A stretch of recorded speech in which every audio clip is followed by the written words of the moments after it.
I saw this quote the other day that only 3 to 10% of the world will follow through, like with a program they buy or a plan or a goal or a project. And whether this is true or not, that seems to me that if you don't have a way to make a change in your patterns and achieve something, that is going to be a problem, because the pull of your habits and patterns of how you think and you feel pull you right back into old patterns. So it's hard to change. And that's where neuroscience comes in, and it explains how you can change. But it's kind of elementary. You've got to do different things and you've got to stick with it, and pretty soon new patterns become a habit that replace old patterns and habits. So if only 3 to 10% of the world follows through, that means there might be 90% of the world of the people that cannot achieve change and progress, which means that's 90% of the people that are just observers, living in this eternal state of procrasta. It's the nation of procrastination, and this is purgatory. And here's the bad news, is that this kind of stasis, this being stuck, may last thousands of years. So I studied at the Monroe Institute, a worldwide leader in the study of consciousness. So my training there involved going out of body and learning about remote viewing. And it's really amazing how the technology that the Monroe Institute uses to get you out of your body and into a different realm. And the indigenous shamans, worldwide and over thousands of years have done this with different techniques. But the Monroe Institute was founded by Robert Monroe. And so he was a sound technician, and he discovered, while listening to two different tones, a different tone in each ear, he was able to shoot out of his body, go out of his body into what I think of as, this realm of eternity, this realm of, and basically what he did, he found a soul that was lost. This woman was drowning, but she drowned like 100 years earlier, and he helped her to move on, to realize that she had passed. Get out of this drama. You're no longer drowning. You've already drowned. You're dead. And she moved on.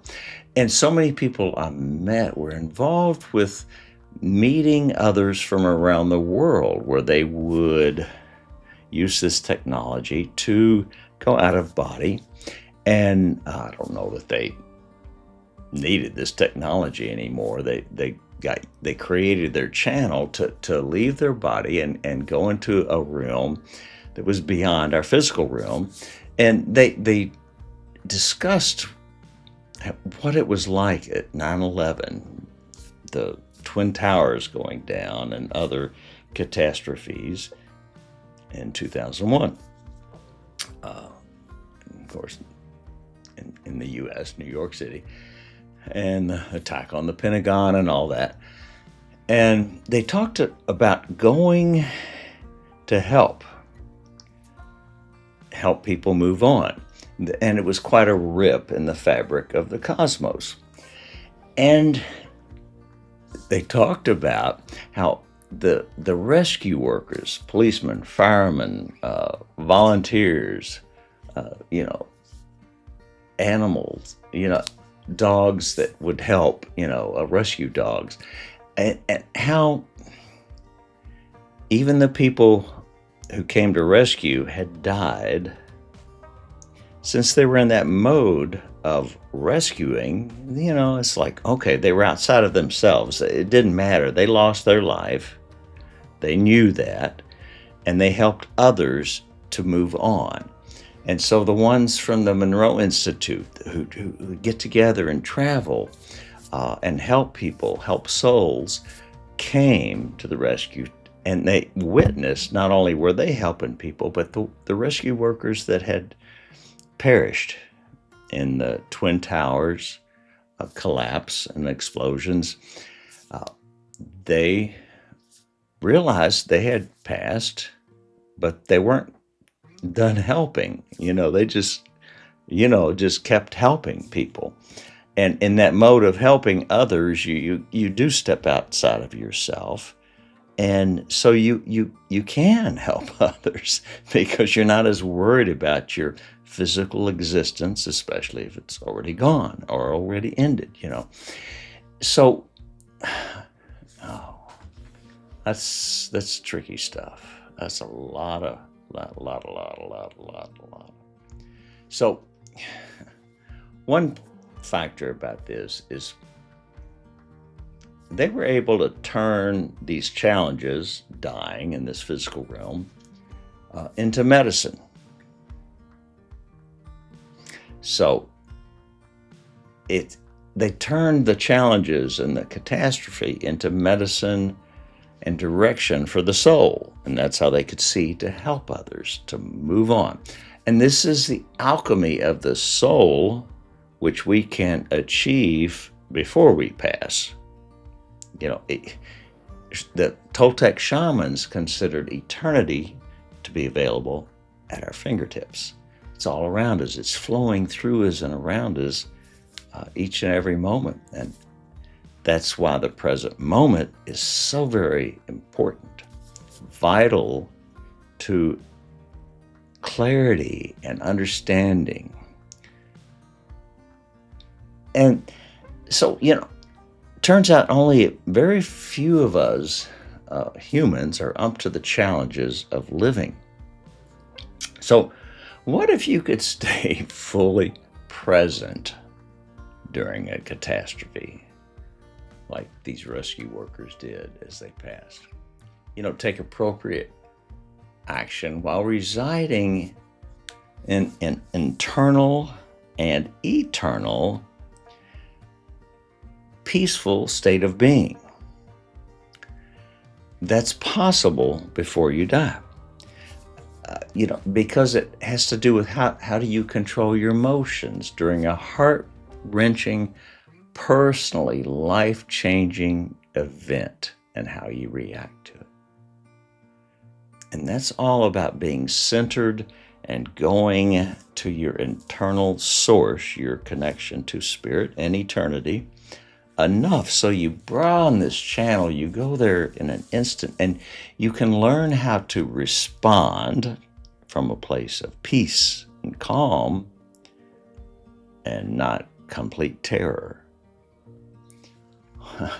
There's so much that can help us go there.